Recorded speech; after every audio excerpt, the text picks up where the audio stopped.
Semua manusia yang hidup di atas muka bumi ini berasal dari satu keturunan yang sama, yaitu Adam sebagai bapaknya manusia, dan Hawa sebagai ibu dari semua manusia, menurut pendapat Imam Ibnu Katsir dan Imam As-Suyuti. Adam dan Hawa diperintahkan untuk turun ke bumi pada tahun 5872 sebelum Masehi.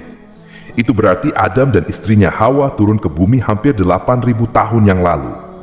Nabi Adam memiliki usia yang cukup panjang, yaitu beliau hidup selama 930 tahun. Dalam sebuah riwayat yang dinukilkan oleh Imam Ibnu Katsir, Adam wafat pada hari Jumat. Kemudian Ibnu Ishaq mengatakan pada hari di mana wafatnya Nabi Adam alaihissalam terjadi gerhana matahari dan bulan selama 7 hari 7 malam. Kemudian jasad suci Nabi Adam alaihissalam dimakamkan di suatu pegunungan, tempat pertama kali beliau diturunkan dari surga, yaitu di wilayah India. Namun ada pula yang mengatakan Nabi Adam alaihissalam dimakamkan di sebuah gunung yang bernama Jabal Abu Qubais yang terletak di Makkah. Menurut riwayat Imam Ibnu Jarir, ketika sebelum terjadinya banjir besar Nabi Nuh alaihissalam memindahkan jasad Nabi Adam alaihissalam ke dalam sebuah peti ke sebuah wilayah di Palestina, yaitu di Baitul Maqdis. Telah banyak pendapat yang bermunculan mengenai lokasi persis makam Nabi Adam alaihissalam. Namun, sebagian besar berpendapat bahwa Nabi Adam alaihissalam dimakamkan di Gunung Abu Qubais. Muhammad bin Abdullah bin Batubah menyatakan bahwa Jabal Abu Qubais adalah gunung pertama yang diciptakan oleh Allah Subhanahu wa Ta'ala. Gunung ini dikatakan oleh seorang peneliti sejarah sebagai gunung pertama yang diangkat di bumi dan menghadap ke Ka'bah. Pada era sebelum Islam, Gunung Abu Qubais disebut Alamin, yang artinya dapat dipercaya. Kaum Quraisy menyebutnya sebagai Alamin karena telah menjaga Hajar Aswad yang dititipkan oleh Nabi Ibrahim alaihissalam. Namun ada satu hal yang terlupakan, yaitu di manakah makam Siti Hawa. Mengenai lokasi makam dari ibunya semua manusia di bumi ini, terjadi beberapa perbedaan pendapat. Tapi perlu diketahui, tinggi Nabi Adam alaihissalam ketika diturunkan ke bumi adalah 60 hasta. Allah Subhanahu wa Ta'ala menciptakan Adam dengan tinggi 60 hasta. Hadis riwayat Bukhari. Hasta adalah satuan panjang tradisional dari India yang biasa digunakan oleh orang-orang Arab pada zaman dahulu. Jadi jika dikonversi menjadi ukuran meter, maka akan menjadi 27,4 meter atau dibulatkan menjadi 30 meter. Tentunya dengan ukuran tubuh yang sedemikian tinggi Siti Hawa, yaitu istri Nabi Adam alaihissalam, tentu tak jauh berbeda dari tinggi Nabi Adam alaihissalam. Dikisahkan ketika Nabi Adam dan Hawa diturunkan ke bumi, Adam alaihissalam diturunkan di wilayah India. Sementara Hawa diturunkan di tanah Arab di sebuah kota yang kini bernama Jeddah. Belum jelas asal-usulnya kenapa kota itu diberi nama Jeddah, sementara orang-orang Arab mengartikan Jeddah sebagai nenek. Kemungkinan besar dinamakan seperti itu karena merujuk pada Siti Hawa, ibunya seluruh manusia atau neneknya manusia. Nah, di Jeddah ini ada sebuah kota yang bernama Al-Mariyah atau Amaria. Kota ini termasuk salah satu kota tertua di Arab.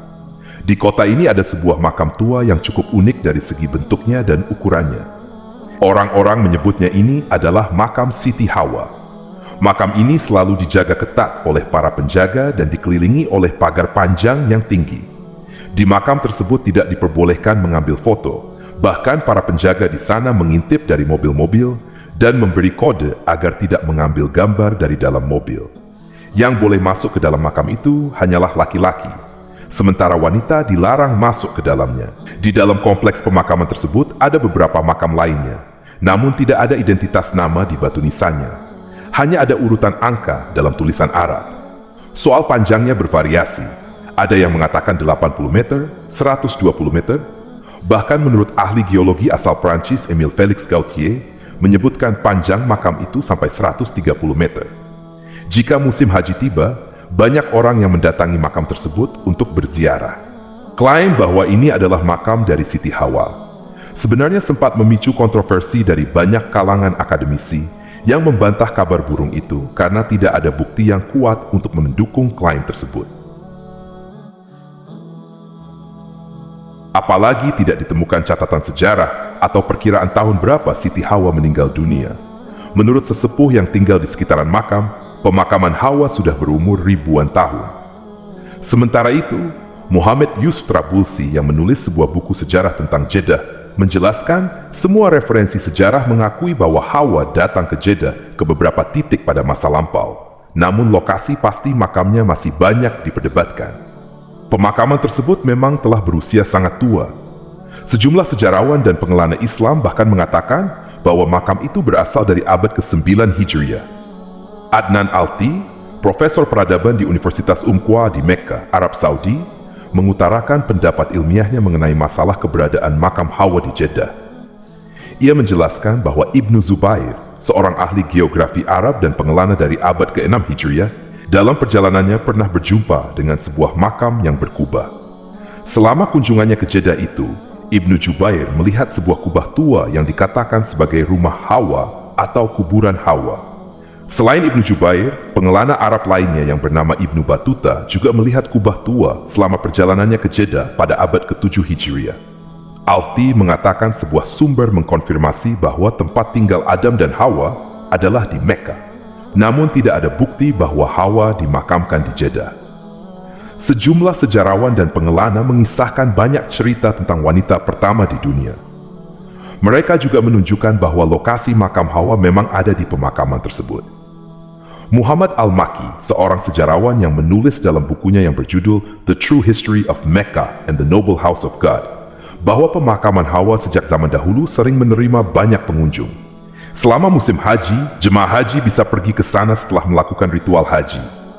Mereka seringkali ditipu oleh segelintir orang yang menjual segenggam tanah pemakaman untuk dibawa pulang ke rumah sebagai cenderamata. Terlepas dari cerita-cerita ini, sebenarnya beberapa sejarawan meragukan keberadaan makam Hawa di pemakaman tersebut. Penulis Arab kontemporer Muhammad Sa'd Diab dalam bukunya Jeddah, Sejarah dan Kehidupan Sosial mengatakan tidak ada bukti sahih untuk mengkonfirmasi keberadaan makam Hawa di pemakaman tersebut. Saya pikir itu hanya mitos. Kisah klasik lainnya menjelaskan dulu ada 3 kubah yang dibangun di salah satu makam besar di dalam pemakaman. Ketiganya diyakini sebagai makam Hawa, tapi sekarang tidak ada kubah di pemakaman tersebut. Semua makam bentuknya rata dan tidak ada yang menunjukkan keberadaan makam. Terlepas dari semua perdebatan tersebut, makam ini telah mengalami beberapa kali usaha penghancuran. Aun Araufi, yang menjabat sebagai Amir di Hijaz, periode 1882 sampai 1905, pernah mencoba menghancurkan makam tersebut. Tetapi hal itu menyebabkan kemarahan publik. Kemudian, Pangeran Faisal, Raja Muda Hijaz, menghancurkannya pada tahun 1928. Kemudian pada tahun 1975, situs tersebut ditutup dengan tembok tinggi oleh otoritas agama yang tidak menyetujui aktivitas para peziarah yang berdoa di makam tersebut. Namun, beberapa ulama dan ahli sejarah Muslim mengatakan bahwa Siti Hawa kemungkinan besar dimakamkan di samping suaminya, yaitu Nabi Adam alaihissalam, yang terletak di Gunung Abu Qubais, Mekkah. Karena jika melihat dari sudut pandang kehidupan, Adam dan Hawa adalah 2 insan yang tidak pernah terpisahkan. Mereka berdua pernah tinggal di surga bersama-sama, kemudian tinggal di bumi pun bersama-sama. Tentu makamnya pun akan berdampingan. Bagaimana menurut kalian? Wallahu a'lam bishawab. Semoga kisah ini bermanfaat. Lebih dan kurangnya, mohon dimaafkan. Yang benar datangnya dari Allah Subhanahu wa Ta'ala. Khilaf atau keliru itu datangnya dari saya pribadi sebagai manusia biasa. Sampai ketemu di kisah-kisah seru yang penuh makna selanjutnya. Saya akhiri, wassalamualaikum warahmatullahi wabarakatuh.